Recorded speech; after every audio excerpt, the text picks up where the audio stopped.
Bellachara offers seniors beautiful apartment living. It's a special, secure place to belong, providing choice, freedom and professional care. Each spacious apartment comes with an ensuite, veranda, security and on-call nurses. Entertain your guests in the elegantly appointed shared spaces. Our vibrant activities program will keep your mind and body active. Bellachara welcomes new residents. Call us today on 5202 5300 for a personal tour. Good evening and welcome to News Geelong. Yes, our pre-Christmas News Geelong this Friday night. We've got all the bells and whistles at this lovely time of the year. Geelong Gateway's support services empowers and supports children and adults who have disabilities or additional needs and their families. They are currently on the move and expanding at the current address in Albert Street, West Geelong. It's that time of the year when we must all be aware of fire prevention, because this summer is going to be a long, hot and dry summer. From the world of sport, we take a close look at local cricket and local lawn bowls, as the first half of the season has one round left to play tomorrow before the mid-season break. And from the world of weather, we'll update you on the weather from Geelong and the Surf Coast area for the next 6 days. Surf Coast Shire handed out some early Christmas presents with another series of community grants to support community groups, projects and initiatives, encouraging new opportunities and strengthening collaborations between groups.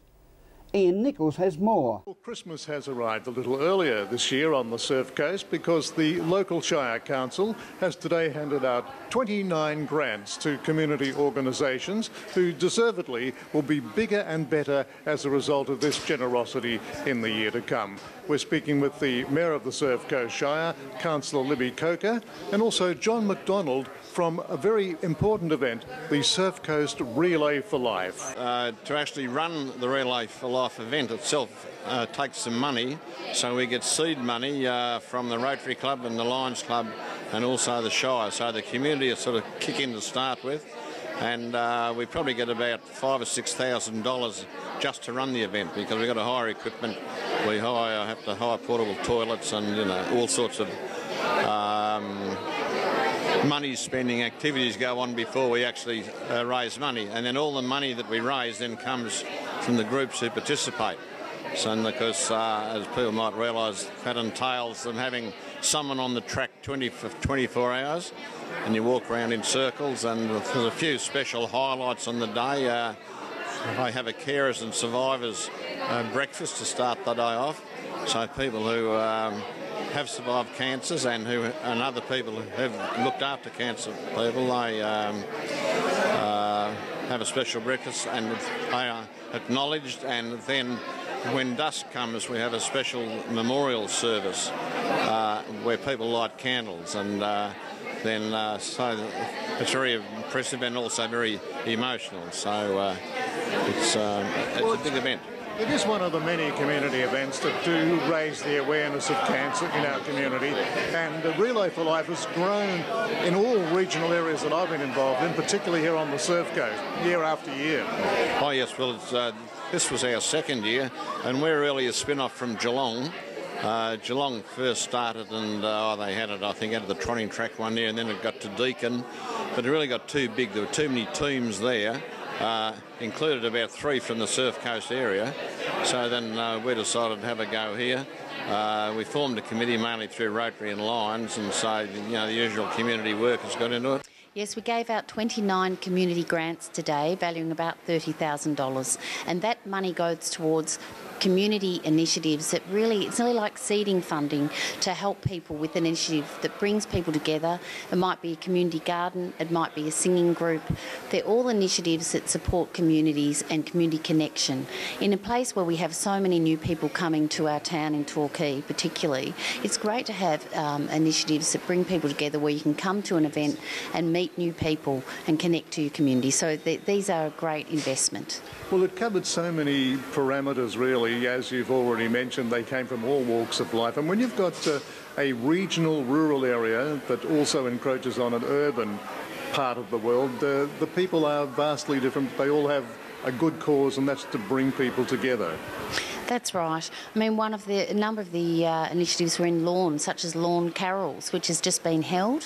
Fantastic event to bring the community together down there. We've got a number in Winchelsea, arts initiatives, sporting initiatives, men's sheds across the region. These are all initiatives that support people of all ages. So yes, they've been very fantastically received today. At the Surf Coast Grants for 2012, Ian Nichols, News Geelong. Thank you, Ian.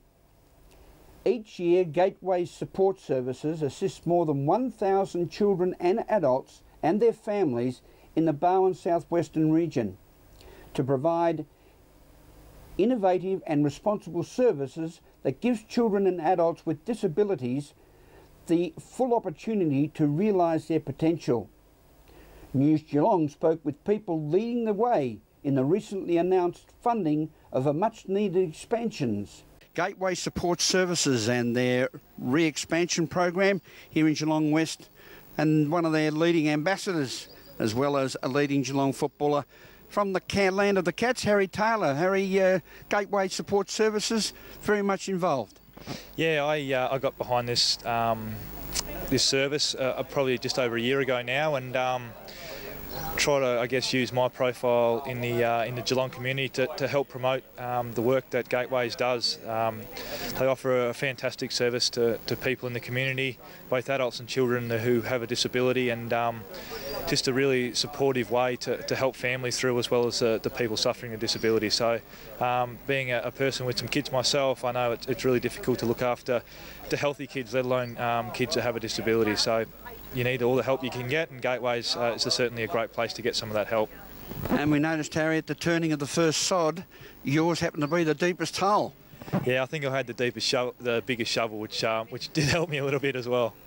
It is important in a community like Geelong, and we are very fortunate in Geelong, being a one-town AFL football club and probably the best in the AFL, that the players and the members of the club are seen in the community to be supporting the community.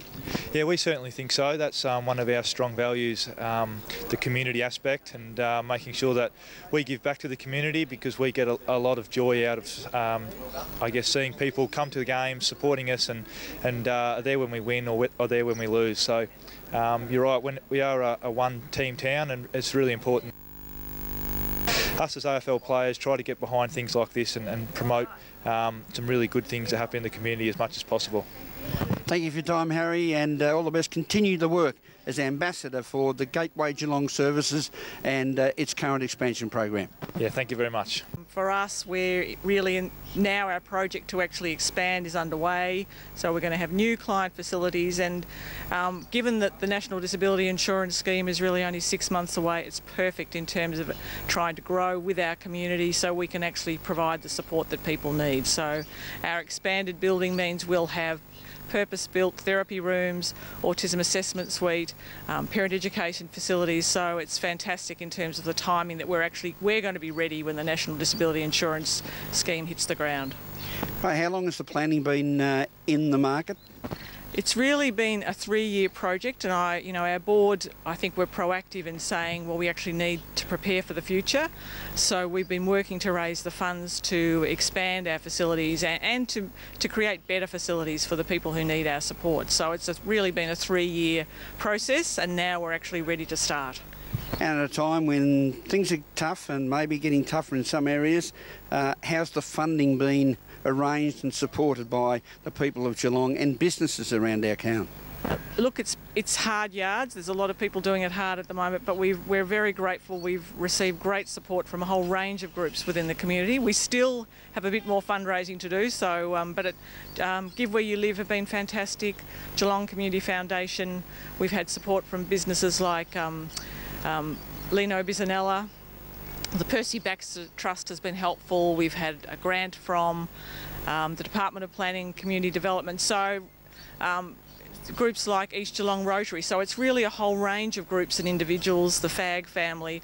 Lots of people have made small donations. You know, for us, every donation over $2 is tax deductible. So for some people it might be $5, $10, but really all of those things together have got us to the point where we can proceed. So the community's been fantastic.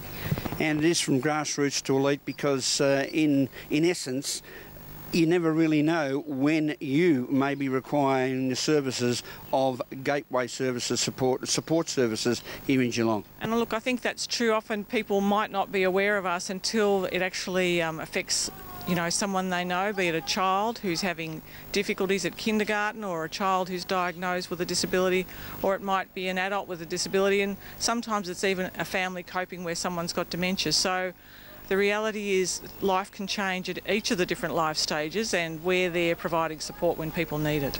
And in the meantime, while the extension is being done here in Albert Street in Geelong West, where are you going to be operating from? Last week we moved out to 444 Princess Highway, Corio, which is actually closer because we also support lots of people from the northern suburbs and Lara. But we'll be there until our building's finished in the middle half of 2013. And we'll be back to have a look at the finished product, and I'm sure there'll be exciting times for an opening day of launch. We'd love you to come along and be part of the celebrations because it's been, you know, a dream of ours, and to actually see that dream a reality, and for us to be able to make a difference for children and adults with disabilities and their families is just fantastic. So you'll get a special invitation. Thank you, Rosemary and Harry. We'll be back after this break with more news.